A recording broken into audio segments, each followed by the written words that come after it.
Olá, tudo bom?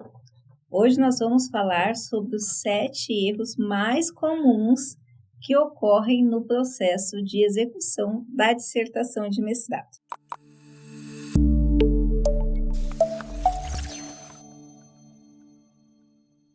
Eu vou falar dos 7 erros mais comuns. No entanto, existem muitos e muitos outros erros que nós vamos falando aqui no decorrer dos nossos vídeos, ok? Bom, o primeiro erro que eu posso colocar: não pensar no tema ou pensar em excesso no tema. O tema é a grande área que o material irá trabalhar, mas ele não é o título do seu trabalho. O título do trabalho, o correto é que ele venha a partir do problema de pesquisa ou dos objetivos. O tema é aquela área, por exemplo, eu estou trabalhando com biopolíticas.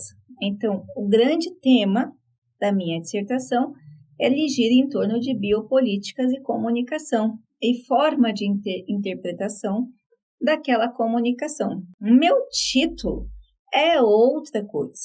Então, muitas vezes a pessoa fica tão preocupada com o título e com o tema que esquece que o material, aqui a dissertação, é muito além disso. O segundo erro: não seguir as normas da ABNT no sentido de sistematização. O trabalho científico, ele deve ter uma sequência sistematizada. Como assim uma sequência sistematizada? Ele deve ter um problema.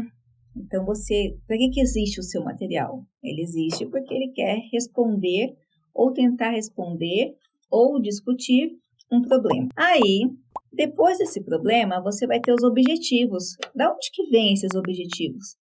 Vem da resposta a esse problema. E aí você tem uma justificativa, você tem que ter um porquê que esse material que você está propondo ele é relevante. Depois disso, você vai ter uma construção teórica. Você tem que dizer quais são os fundamentos, quais são os embasamentos, de onde você tirou a ideia, qual é o seu know-how de discussão para esse assunto. E aí você vai ter a parte metodológica, que é toda a concepção ali que você utilizou com relação à metodologia. Vai ter a parte de resultados e discussões e considerações finais. E, por fim, referências. Às vezes, quando a pessoa entra no mestrado, principalmente as pessoas que são do mercado de trabalho, elas estão acostumadas com outra realidade. Estão acostumadas com papers, estão acostumadas com apresentações, relatórios. Para quem é da área de direito, está acostumado com petição e acha que pode fazer no exercício da dissertação esse mesmo processo, tanto de escrita quanto de desenvolvimento. Só que a dissertação ela vai ter uma sequência a ser seguida, uma lógica, uma sistematização. E esse é o segundo erro. O terceiro erro que eu vejo que mais ocorre é a não compreensão da linguagem acadêmica. É a construção de um texto com uma linguagem pessoal. É claro que em alguns núcleos de artes, alguns núcleos de literatura, alguns professores já aceitam essa escrita nesse formato. No entanto, o pressuposto da ciência é que os pesquisadores, o cientista, consiga desenvolver o trabalho sem envolvimento, sem aplicação dele mesmo, das suas ideologias no material. É necessário que esse pesquisador tenha capacidade de se afastar do seu objeto. Por quê? Porque senão ele corre o risco de contaminar a pesquisa. Por exemplo, se eu quero ver o número de pessoas que sofrem preconceitos por terem HIV, se eu consigo me distanciar do objeto de pesquisa, consigo quantificar, consigo entender a fala, a minha pesquisa vai ser muito mais limpa e muito mais válida. Agora, se eu sou uma pessoa que tenho HIV, que luto numa causa, que participo dos direitos humanos e estou muito envolvida, a minha pesquisa científica ela vai acabar sendo mais um relato de experiência, que também é um tipo de trabalho válido, mas é um relato de experiência, do que um sentido de ciências que consiga trabalhar na criação de políticas públicas, por exemplo. Você não pode criar políticas públicas embasado em em amor, ideologia, você geralmente cria políticas baseadas em dados. E aí a gente tem outra discussão, mas via de regra é assim, ou deveria ser assim. O quarto erro, que eu vejo que ocorre bastante, é a dificuldade de citar. Então, muitas pessoas acham que pelo fato do material científico ter que ter base, é um grande copia e cola. E, na verdade, não é. Espera-se que o mestrando tenha um know-how muito grande de leitura.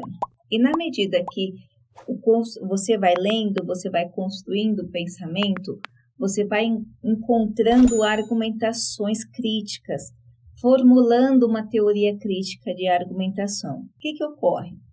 Você tem que dizer da onde que vem essa sua concepção, essa sua construção de conhecimento. Você leu o que para formular essa frase? Então, veja, não é a transcrição do texto do autor, é a sua compreensão. E no texto inteiro você vai ter que colocar sua compreensão baseado nos ensinos que você teve e você vai ter que citar o autor. E muita gente esquece de citar o autor. Desta forma, é muito complicado você conseguir costurar depois. O quinto erro que nós estamos falando aqui é a ordem das ideias. Então, você não pode ir no material científico e voltar. Ele tem uma linha e você tem que tomar muito cuidado, porque quanto mais você vai lendo, mais você vai tendo informação, mais você vai achar as coisas interessantes e vai querer colocar tudo no mesmo bolo. É como se você fosse fazer um bolo, o bolo é sua dissertação final, e você chegou no mercado, e você gosta de chocolate, você decidiu fazer o bolo de chocolate. Aí você pega, puxa, mas baunilha é bom, vou colocar um pouquinho de baunilha. Puxa, mas coco é bom, vou colocar um pouquinho de coco. Puxa, mas morango também é uma delícia, vou colocar um pouquinho de morango. Puxa, mas um bolo de milho é muito gostoso, vou colocar milho aqui também. Nossa, mais um bolo de caramelo, vou colocar aqui também. Ah, e o bolo de leitinho também vou colocar. No final das contas, o seu bolo virou uma caca, não virou mais um bolo. A dissertação, numa analogia bem simplificada, é mais ou menos isso. Você tem uma receita para seguir e você tem um objetivo. Então, você tem que tomar cuidado quando você estiver executando o seu material. O sexto erro é a falta de informação.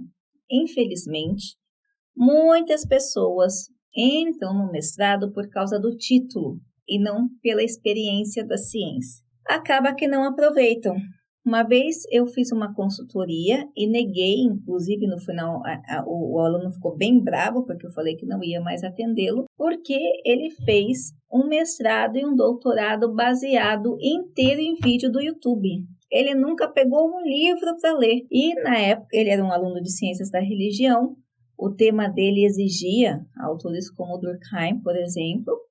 E aí eu perguntei, você nunca leu Durkheim? Weber? Nada disso? Ele olhou para minha cara e falou assim, olha, esse tal do Durkheim aí, parece que o professor falou alguma coisa em sala de aula. E eu fiquei horrorizada. Como que a pessoa pode estar terminando um doutorado para ser um pesquisador e nunca ter lido um material? Então, existem pessoas que pecam nesse processo de não aproveitar esse momento de pesquisa, esse momento de você absorver, de entender, de aprimorar sua intelectualidade.